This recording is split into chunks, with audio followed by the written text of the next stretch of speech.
نحمدہ ونصلی علی رسولہ الکریم، اما بعد میرے پیارے بھائیوں اور بہنوں، السلام علیکم ورحمۃ اللہ وبرکاتہ۔ 1500 سے 16 تک مغلیہ سلطنت کا قیام ہندوستان میں اسلامی دنیا میں رسومات و تہومات نے زور پکڑا۔ 1700 سے 1800 تک یورپ میں پادریت کا خاتمہ، چرچ کی بالادستی ختم، مذہبی کٹر پن سے چھٹکارا، علمی ذوق شروع، سائنسی تحقیقات کا سلسلہ جاری، عربی زبان میں لکھی گئی علمی تصنیفات کی قدردانی عام، صنعتی انقلاب کی بنیاد پڑی، یورپ کی حکومتوں نے طاقت حاصل کی اور کمزور اسلامی مملکتوں کو کلونائز کرنا شروع کر دیا۔ ادھر اسلامی دنیا میں مسلکی اختلافات ابھرنے لگے، وہابیت نے شدت اختیار کی، خانقاہیت نے زور پکڑا۔ شاہ ولی اللہ نے فرسودہ رسم و رواج کی مخالفت کی اور مسلمانوں کی فکری انحطاط کے لیے علماء کو ذمہ دار بتایا۔ 1800 سے 1900 تک ہندوستان میں آزادی کی مہم کو کچل دیا گیا۔ سر سید نے مسلمانوں کو نئی تعلیم سے روشناس کرانے کی کوشش شروع کی اور علی گڑھ مسلم یونیورسٹی کا قیام عمل میں آیا۔ اس تحریک کے خلاف بڑا واویلا مچا، کفر و الحاد کے فتوے صادر کیے گئے۔ 1900 سے 1950 تک جمال الدین افغانی اور محمد عبدہ نے اجتہاد کے رائج کرنے کی مہم شروع کی۔ عثمانی حکومت کا خاتمہ ہوا۔ ابن سعود نے سعودی عرب کی حکومت قائم کی اور مختلف قبیلوں کی مخاصمت ختم ہوئی۔ اقبال نے اپنی شاعری کے ذریعے مسلمانوں کو نئے زمانے سے ہم آہنگ ہونے کی اپیل کی۔ پاکستان کا قیام عمل میں آیا۔ زوال پذیر مسلم دنیا میں خواندگی 10% سے بھی کم، عصری علوم سے امت میں بیزاری، لڑکیوں کی تعلیم کی شدت سے مخالفت، قدیم کتابوں کو رٹ لینا اور ان پر شرحیں لکھ لینا عین علمی مشاغل میں شامل۔ سائنسی علوم کو مذہب دشمن قرار دیا جانے لگا۔ بقول مولانا ابو الحسن علی ندوی، مسلمانوں میں عبقری صلاحیت کے لوگ مفقود ہو گئے۔ ایمان اور علم کی دوری نے اسلامی تمدن کو مصائب میں مبتلا کر دیا۔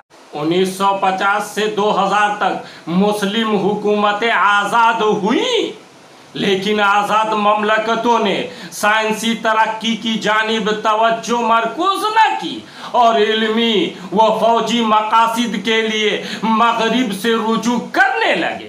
IOC کا قیام عمل میں آیا۔ بنگلہ دیش پاکستان سے الگ ہو کر آزاد مملکت بنا۔ روس سے الگ ہو کر 6 مسلم حکومتیں قائم ہوئیں۔ ایران میں اسلامی انقلاب کے نام سے حکومت میں تبدیلیاں رونما ہوئیں۔ ساری دنیا کے مسلمان تیل کی دولت کے باوجود معاشی اعتبار سے کمزور ہو گئے اور ورلڈ بینک کے سروے کے مطابق علمی، معاشی اور فوجی اعتبار سے پست ترین مقام پر پہنچ گئے۔ امت مسلمہ شدید غریبی سے دوچار۔ پوری اسلامی دنیا 130 کروڑ کی قومی آمدنی، GDP فرانس 600 کروڑ سے بھی کم۔ مسلکی اختلافات بام عروج پر، کٹھ ملاؤں کا زور بڑھا، علمی سرگرمیاں برائے نام۔ 2021 سے 2050 تک اسلامی معاشرہ کا مستقبل 2 امکانات، یا تو ایک کے بعد ایک ہنگامے ہوتے رہیں گے اور معاشرہ پوری طور سے بکھر جائے گا، آبادی بڑھتی جائے گی اور معاشی ترقی رک جائے گی، مذہبی کٹر پن کو بڑھاوا ملے گا، ماضی کی کامرانیوں کے چرچے ہوں گے، مسلمان الہیات اور کتاب اللہ کی تعویلات میں الجھا رہے گا، جہالت کا بول بالا ہوگا، مسلکی اختلافات کی بنیاد پر ظلم و زیادتی اور قتل و غارت گری کے بازار گرم ہوں گے، روشن خیالی اور اقلیت پسندی کا مذاق اڑایا جائے گا، عورتوں کی آزادی کو فحاشی کا نام دیا جائے گا، انتہا پسندی مسلمان حکمرانوں کے لیے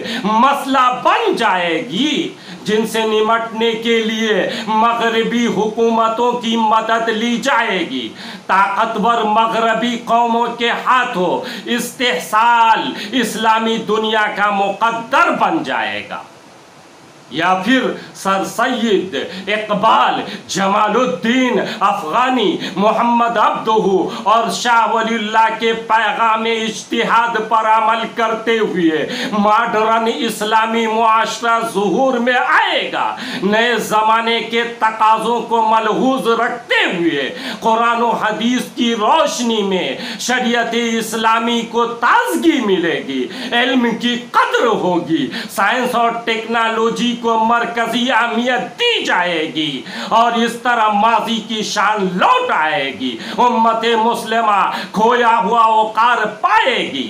دینی ادارے کا حال تو بہت ہی برا ہے، دین کے نام پر گندی سیاست کا کھیل کھیلا جا رہا ہے، اور جو مسلم دنیاوی ادارے ہیں ان کا مقصد صرف جیب بھرنا ہے، بچے کی تعلیم و تربیت اور ذہن سازی سے ان کو کوئی لینا دینا نہیں ہے، الغرض ہر شخص خود غرض بنا ہوا ہے، قوم و ملت کی فکر کوئی بھی کرنے والا نہیں، ایسے میں قوم کیا ترقی کر سکتی ہے، آگے بڑھ سکتی ہے؟ ذرا سوچئے۔ وَمَا عَلَيْنَا إِلَّا الْبَلَاغُ۔